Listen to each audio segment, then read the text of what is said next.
Part 3 मध्ये आपण बघणार आहोत गोष्ट रक्तबीजाच्या अहंकाराची.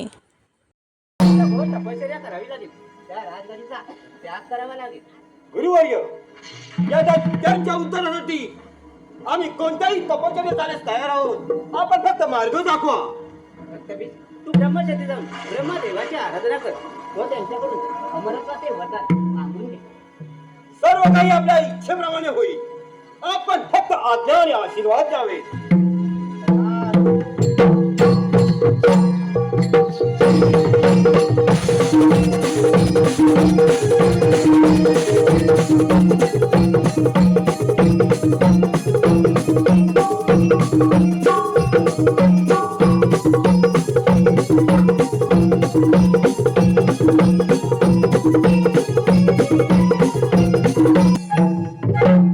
तपश्चर्येत हीच जागा योग्य वाटते.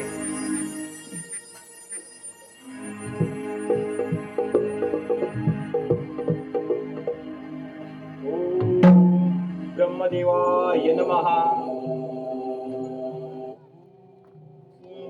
ब्रह्मदेवाय नमः. ओम ब्रह्मदेवाय नमः.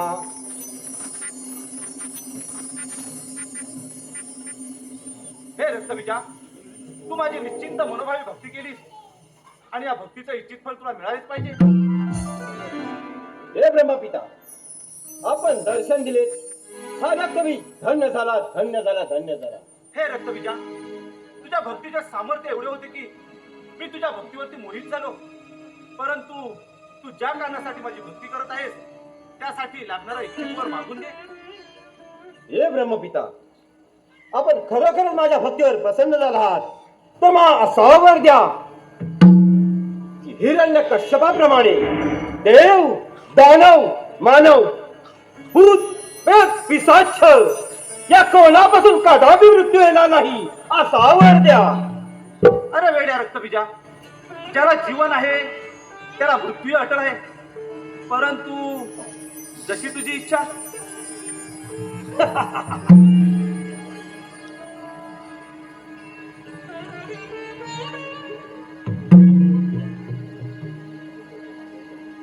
हे ब्रह्मपिता, माझी आणखी एक इच्छा पूर्ण करा. आणखी आणखी कोणती? यदा कदाचित कोणत्याही कारणाने माझा मृत्यू झाला तर माझ्या रक्ताचा एक थेंब जरी जमिनीवर पडला तर मला पुनर्जन्म होईल असा वर द्या. जशी तुझी इच्छा तथास्तु.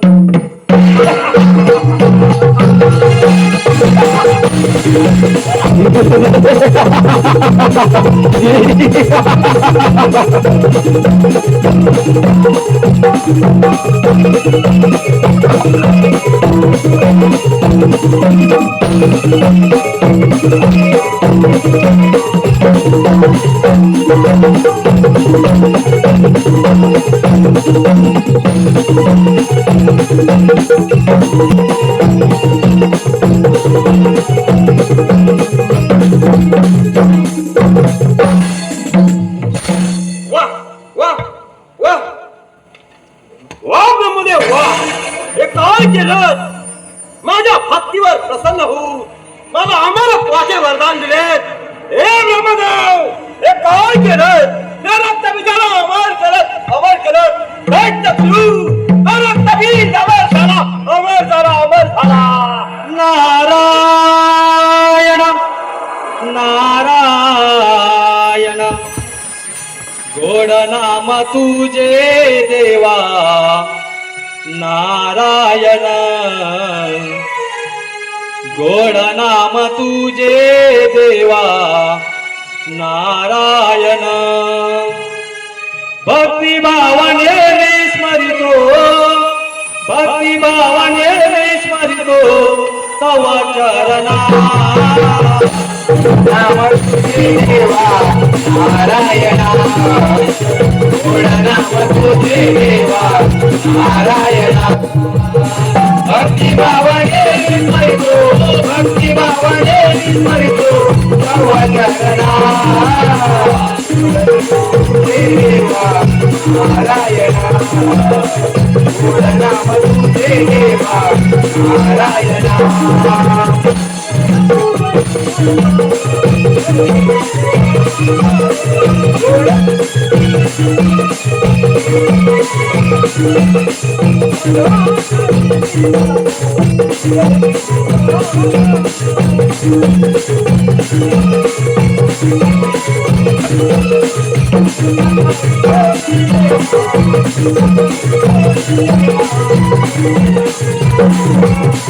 गोड तुझे नाम देवा नारायणा गोड तुझे नाम देवा नारायणा भक्ती भावने मी करतो भक्ती भावने मी करतो तव चरणा गोड तुझे नाम देवा नारायणा गोड तुझे नाम देवा नारायणा नारायण नारायण नारायण. अरे रक्तबीजा, या सगळ्या राज्यामध्ये आज आनंदी आनंद दिसत आहे. नारद मुनी, आज मी अमर झालो. मला देव दानव मानव भूत प्रेत पिशाच या कोणापासून कदापि मृत्यू येणार नाही असा वर मी मागितला आहे. वा वा रक्तबीजा, तू तर फार मोठावर मागलेलंच आहे. नारद मुनी, एवढेच नाही, यादा कदाचित कोणत्याही कारणाने माझा मृत्यू झाला तर माझ्या रक्ताचा एक थेंब जरी जमिनीवर पडला तर माझा पुन्हा जन्म होईल असा देखील वर मी मागितला आहे. नारायण नारायण. वा वा रक्तबीजा, तुला तर या विश्वामध्ये कोणी पराभूत करू शकणार नाही. नारायण नारायण. परंतु नारद मुनी, मी आता गप्प बसणार नाही. माझे वडील अस्थिचरण यांच्या मृत्यूस कारणीभूत असल्याच्या इंद्रावर प्रथम स्वारी करणार आहे. आपण फक्त एवढेच करा, हा रक्तबीज आपल्या भेटीस येत आहे असे इंद्रास सांगा. नारायण नारायण. रक्तबीजा, अशाने इंद्रदेव सावध होतील ना. नारद मुनी, हा रक्तबीज आहे. हा देवाप्रमाणे लपून छपून वार करत नसतो. नारायण नारायण. वा वा पण पुढे. तुझा निर्भीड स्वभाव आम्हा सावून ना. मी पुढे जाऊ त्या इंद्रदेवास तुमच्या येण्याची वार्ता देतो. नारायण नारायण. वा पुढे आपण. क्षीरसागरी हो क्षीरसागरी नारायणाने अवतार धरिले मी भुवरी हो अवतार धरिले मी भुवरी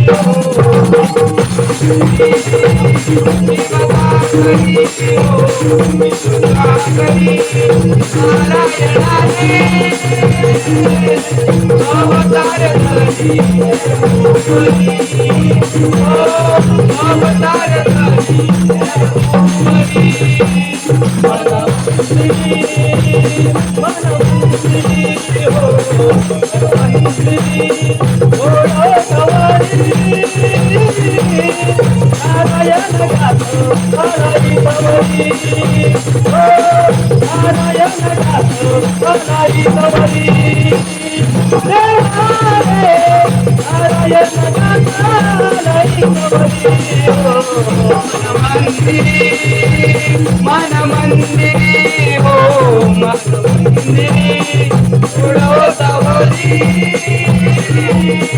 नारायण साधू आलोई तवरी हो नारायण साधू आलोई तवरी नारायण गाता आलोई तवरी हो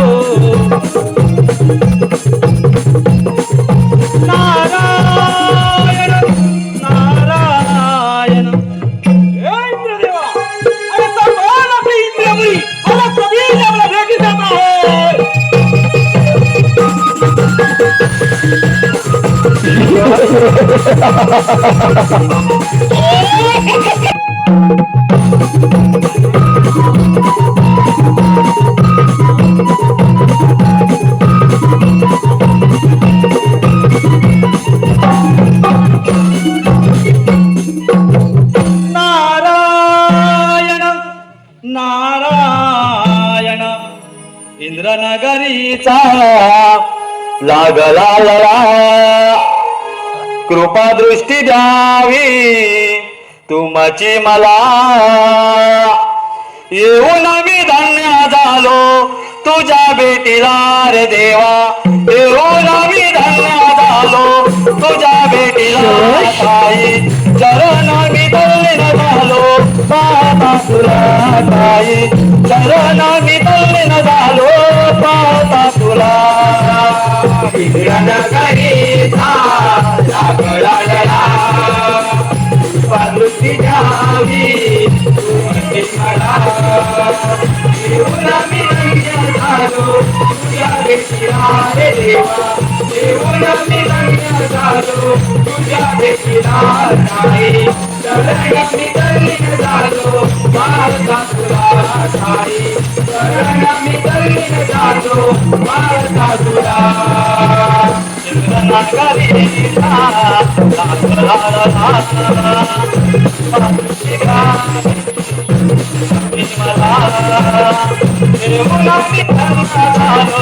तुझ्या भेटीला रे देवा तुझ्या भेटीला चरणा मी तल्लीन झालो पाहता तुला चरणा मी तल्लीन झालो पाहता तुला नगरीचा लागला लळा पारुशी द्यावी तुमची मला येऊन मी धन्य झालो तुझ्या भेटीला रे देवा येऊन मी धन्य झालो तुझ्या भेटीला ताई चरण मी तल्लीन झालो पाहता तुला ताई चरण मी तल्लीन झालो पाहता तुला नारायण नारायण नारायण नारायण त्या नारायणाचा आपल्याकडे म्हणा मुनिवर्य असे एकाएकी येण्याचे कारण तरी कोणते नारायण नारायण इंद्रदेव हे आपला सावध करण्यासाठी येते आलो आहे असिधरांचा पुत्र रक्तबीज त्याने ब्रह्मदेवाची तपश्चर्या करून त्यांना प्रसन्न करून घेतले आहे हे आपणास माहीतच असेल होय नारायण मुनी बरं मग त्याचे काय नारायण नारायण त्यांच्या म्हणण्यानुसार संपूर्ण दैत्यबळावर आलेल्या संकटांचा बदला घेण्यासाठी ते प्रथमतः आपणावरती चाल करून येत आहेत नारायण नारायण पण त्याची एवढी हिंमत नारद मुनी या इंद्रपुरीचा राजा मी इंद्रदेव देवांचा राजा देवेंद्र नारद मुनी येऊन दे त्याला पाहतोच त्याच्याकडे त्याचा चांगला समाचार घेतो मी नारायण नारायण इंद्रदेव आपण समाचार घ्या पण जरा जपून कारण त्यांच्या रक्ताचा एकही थेंब जमिनीवर पडता का म्हणे नारायण नारायण येतो मी या नारद मुनी गोड गोड नामा मुखी वाणी फिरतो मी त्रिभुवनी गोड गोड नामा मुखी वाणी फिरतो मी त्रिभुवनी सरा वाटे नवा वाटे मनी गोडवा सरा वाटे नवा वाटे मनी गोडवा गोडवा गोडवा लागला गोड गोड नामा मुक्ती वाणी फिरतो मी त्रिभुवनी गोड गोड नामा मुक्ती वाणी फिरतो मी त्रिभुवनी वरा वाटे नवा वाटे मनी गोडवा वरा वाटे नवा वाटे मनी गोडवा गोडवा गोडवा लागला गोड गोड नामा मुक्ती वाणी फिरतो मी त्रिभुवनी वरा वाटे नवा वाटे मनी गोडवा वरा वाटे नवा वाटे मनी गोडवा लागला गोडवा लागला गोड गोड नामा मुक्ती वाणी फिरतो मी त्रिभुवनी गोड वाणी बीज आपल्या भेटीस येत आहे.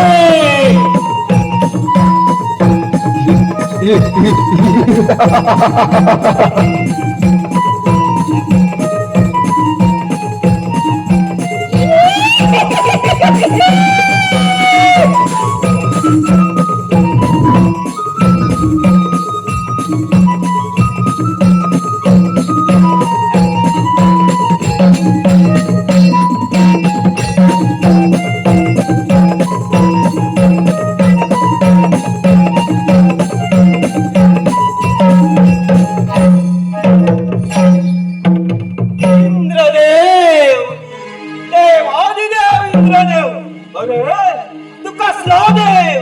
अरे तुझी इंद्रपुरी गेली म्हणून समोर. हे रक्तबीजा, तुला मिळालेल्या वराच्या धोळा उन्मत्तून भाष्य करत आहेस. खरोखरच तुझ्यात सामर्थ्य असेल तर हो युद्धास तयार. या इंद्राच्या वज्राचे सामर्थ्य अजून तू पाहिले नाहीस. चल चल चल तर हो युद्धास तयार. ही देखील इच्छा पूर्ण करून टाकतो तुझी.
आता सांग तुला वैकुंठावर. आता विष्णुदेवाचा समाचार करतो. हे विष्णुदेवा, असा मान आपला वैकुंठ रक्तबीज आपल्या भेटीस येत आहे.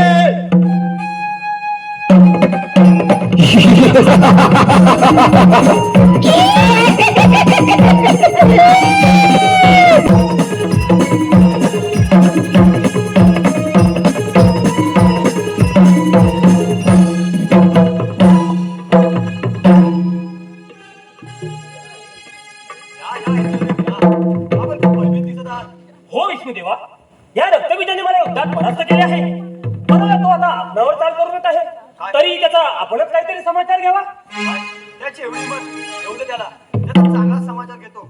या विष्णुदेवाचा पराक्रम त्याने अजून पाहिला नाही. चला आपण युद्धाची तयारी करा. चला चला तर मग.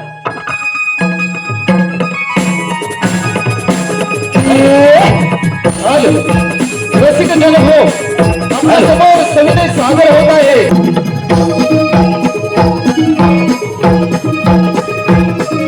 इंद्रदेव,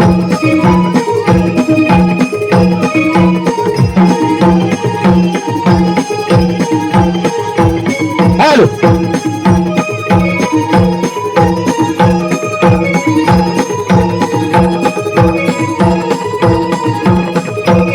हॅलो रसिक जन हो, आपल्या समोर सविनय सादर होत आहे. इंद्रदेव, विष्णुदेव आणि रक्तबीज यांचं घनघोर युद्ध. इंद्रदेव हत्तीवर आरूढ आणि विष्णुदेव गरुडावर बसून या रक्तबीजाच्या भेटीसाठी निघाले.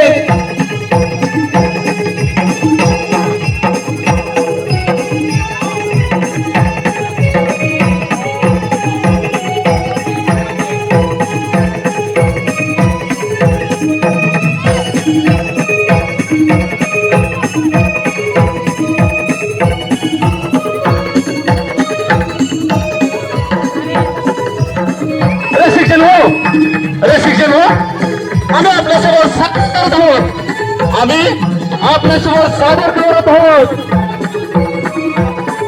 रक्तबीज इंद्रदेव आणि विष्णुदेव यांचं घनघोर युद्ध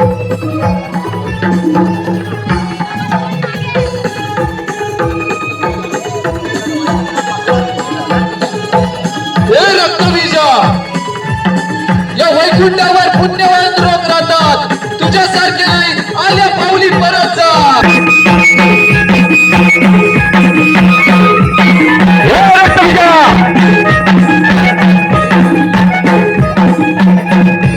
हे विष्णुदेवा संभाळ तुझी इंद्रनगरी हॅलो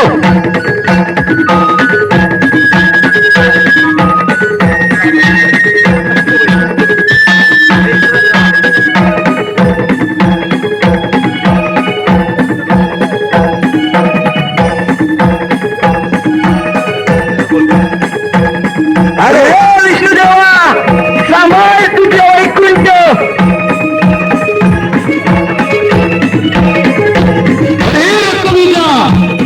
हे कदापि शक्य नाही तू आल्या पावली परत जा तिथे पुण्यवान लोक राहतात तुझ्यासारखे नाही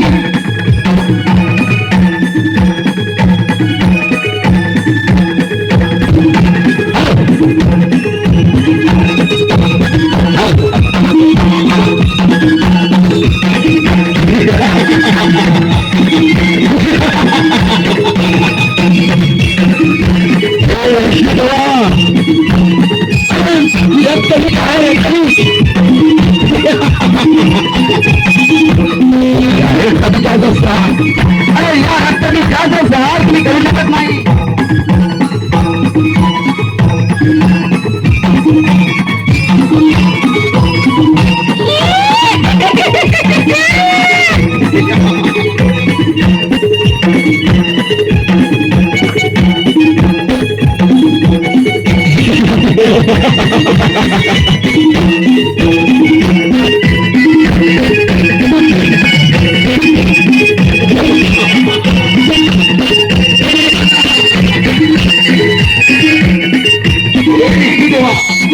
अरे आला पाहुणे परत जा अरे अरे हा रक्तबीज आहे रक्तबीज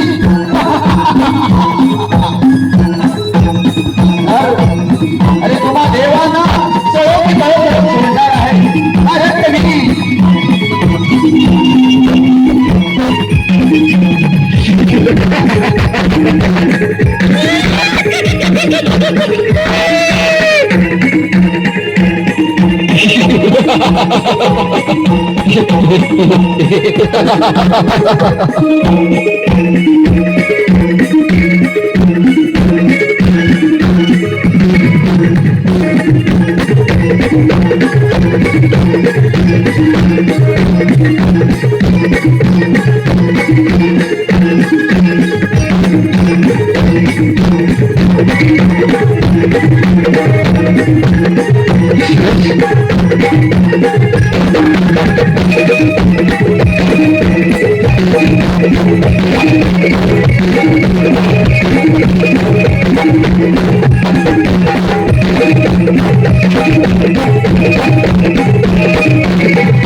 या वैकुंठाचा अधिपती रक्तबीज आला, रक्तबीज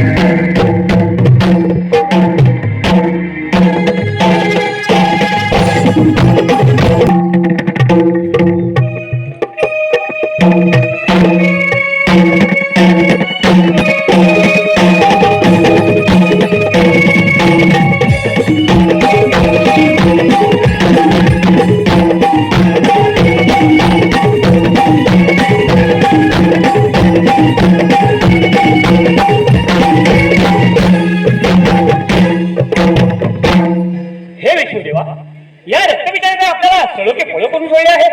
होय देवेंद्र, आपण अशा परिस्थितीमध्ये अडकलो आहोत की त्यातून उपाय तर कोणता करावा? नारायण नारायण देवाचा दास आहे विकास, देवाचा दास आहे विकास, देवी भयभीत झाले, रक्त विजनाईच्या पुढे देवाई आरले, रक्त विजनाईच्या पुढे देवाई आरले, देवाचा दास आहे विकास, देवाई भयभीत झाले,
आपण पण चिंतेत दिसत आहात. होय ना, या रक्तपित्याने या पृथ्वीवरती आकार माजवलाय आणि त्यावेळेला ब्रह्मपितांच्या वराने उन्मतून त्याने आम्हा सुद्धा परास्त केले आहे. नारायण नारायण ब्रह्मपिता, यावर आपणच उपाय सांगा. होय देव, देव रक्तपित्याने तर माझी मनोभावी भक्ती केली आणि या भक्तीच्या जोरावरती त्याने वरदाने प्राप्त करून घेतली. परंतु आज त्याने या त्रिभुवनामध्ये हाहाकार माजवला आहे, सर्व देवांना सळो की पळो करून सोडले आहे. परंतु आपण सर्वांनी आदिशक्तीचे स्मरण करूया, तीच आपल्याला मार्ग दाखवेल. चला तर मग. जशी आपली इच्छा ब्रह्मपिता. ओम आदिशक्ती नमः, ओम आदिशक्ती नमः, ओम आदिशक्ती नमः. देव हो, मी आपल्या नामस्मरणाने प्रसन्न झाले आहे. मी आपल्यावर आलेले संकट जाणत आहे. या रक्तबीजाच्या सहारासाठी मी लवकरच एक प्रचंड महाकाली रूप धारण करून या दैत्यांचा संहार करेन. तुम्ही निश्चिंत राहा. देवर्षी नारद, आपणास यामध्ये एकच कार्य करायचे आहे. आपण रक्तबीजाने कैलास पर्वतावर स्वारी करण्यास प्रवृत्त करावे. भगवान भोलेनाथ हे ध्यानमग्न असताना पार्वती मातेचा क्रोध अनावर होईल व यातूनच मी कालिका अवतार घेईन. तथास्तु. नारायण नारायण. आता त्या रक्तबीजाच्या भेटीला रक्तबीजाला गर्व झाला, या वराने तो मातला.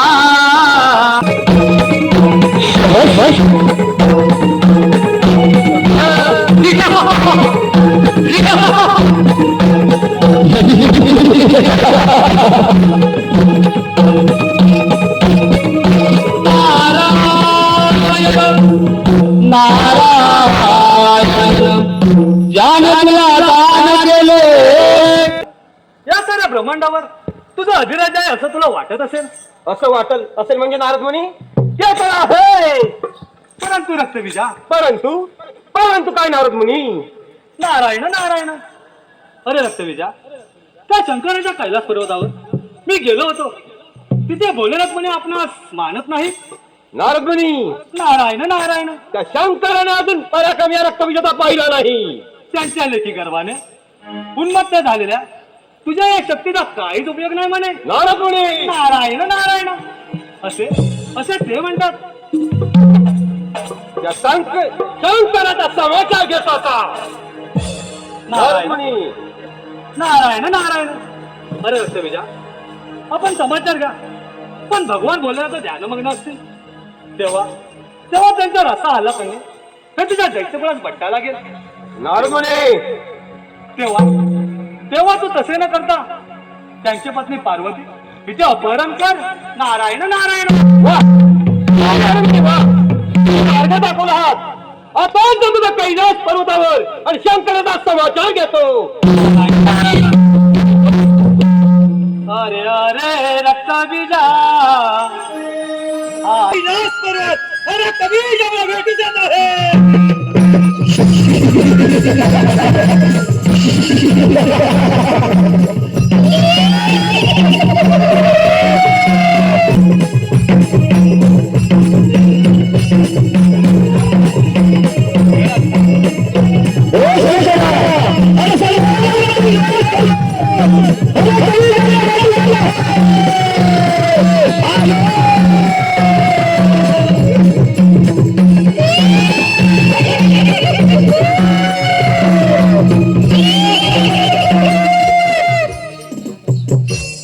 वाह वाह वाह, आणि हव्यात असे झाले. कोण आहेस तू आणि इथे का आलाय? मी कोण? त्याने देव, दानव, मानव, भूत, प्रेत, पिशाच या सर्वांना पराभूत केलं आहे आणि आता तुला न्यायला आलो आहे. अरे रक्तबीजा स्त्रीला स्पर्श करणे हे बरे नव्हे, शिवाय बोललेला ते ध्यानमग्न आहे. वाह वाह वाह, इथे चांगली संधी आहे. चल चल. अरे रक्तबीजा असा हा विचार बरा नाही. स्त्री अट्ट सोड, यात तुझाच सर्वनाश होईल. माझा सर्वनाश? पार्वती, तुला माहित आहे मी अमर आहे, मला कोणी मारू शकत नाही.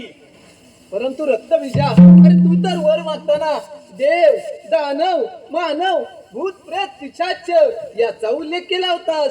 परंतु एखादी स्त्री देखील तुझा संहार करू शकते हे तू कदापि विसरू नको. अगं पार्वती, तू मला मारणार? अगं कसं? अगं तुला माहित आहे माझ्या रक्ताचा एक थेंब जरी जमिनीवर पडला तर माझा पुन्हा जन्म होतो. तू विचारलीस की का? तू तर आपल्या गर्भाने सुगंध झाला आहेस. मग पहा पहा माझा महाकाली अवतार रक्तबीजा.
फार जुनी पूर्वी महाकाली खूपच संतप्त झालाय. आता ना शांतरा जाणे म्हणजे आपण त्यांचे भोजन बनवू. हे विष्णुदेवा, या रक्तबीजाने तर हाहाकार माजवलाच आहे. शिवाय भगवान भोलेनाथही ध्यानमग्न आहेत. बरं, या रक्तबीजे संकट टळले, परंतु या आलेल्या संकटाचा सामना करणार तो कोण? नारायण नारायण. महाकाली म्हणजे पार्वतीचा अवतार. तेव्हा एकायला तिचा मुलगा शांत करशील. तेव्हा आपण सर्वजण गणेशाची आराधना करूया. कसे आपण म्हणाल? ओम गणेशाय नमः. ओम गणेशाय नमः. ओम गणेशाय नमः.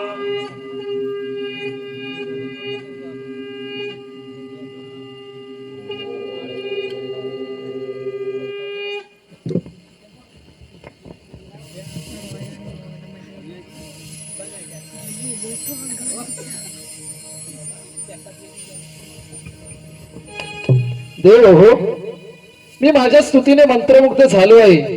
आपण माझी विनवणी का करत आहात हे मी जाणत आहे, परंतु माझे पिता शिवशंकर यांना जर का ध्यानमग्न स्थितीतून शांतपणे बाहेर आणायचे असेल तर यावर एकच व्यक्ती त्यांना यातून बाहेर आणू शकते, ती म्हणजे ऋषी मार्कंडेय. ऋषी मार्कंडेय हे भगवान शिवांचे परम भक्त आहेत. त्यांच्या व्यतिरिक्त हे कार्य कोणीच करू शकत नाही. तेव्हा ऋषी मार्कंडेय यांनी शंकरांची आराधना करून त्यांना ध्यानमग्न स्थितीतून बाहेर आणावे व त्यांना त्यांच्या कार्याची जाणीव करून द्यावी. यातच सर्वांचे कल्याण आहे. तथास्तु.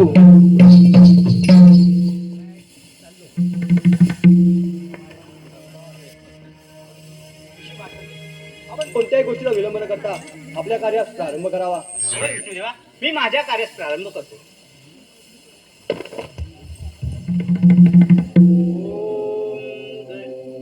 नमः शिवाय. ओम नमः शिवाय. ओम नमः शिवाय. ओम नमः शिवाय. आपण एवढ्या मधुर स्वरामध्ये माझी विनवणी का बरे करतात? आपले दर्शन झाले, मी धन्य झालो. प्रभू, आपण एवढे ध्यानमग्न असताना मी आपली तपश्चर्या भंग केली, त्याबद्दल क्षमा असावी. परंतु भोलेनाथ, आज माता पार्वतीने महाकाली अवतार धारण केला असून तिचा क्रोध अगदी पराकोटीला गेला आहे. तेव्हा तिचा हा क्रोध आपणच शांत करावा. ठीक आहे, चला तर तिथे महाकाली आहे, तिथे आपण जाऊया. चला तर.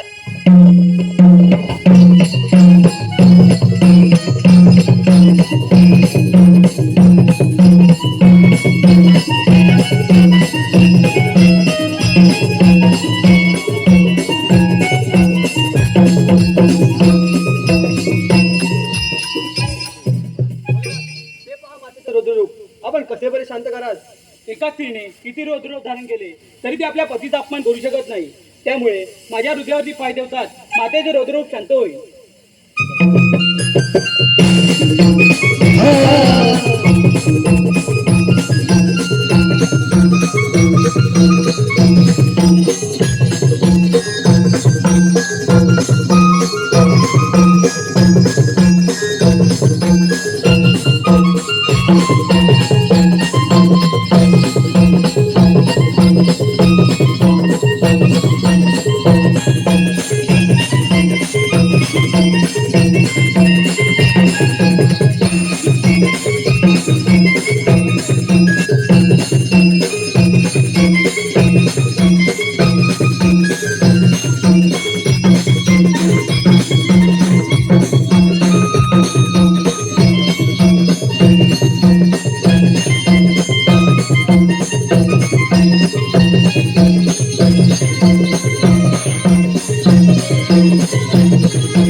अशा रीतीने रक्तबीजाच्या अहंकाराची गोष्ट संपलेली आहे. स्टोरी आवडल्यास नक्की लाईक करा, कमेंट करा, सबस्क्राईब करा.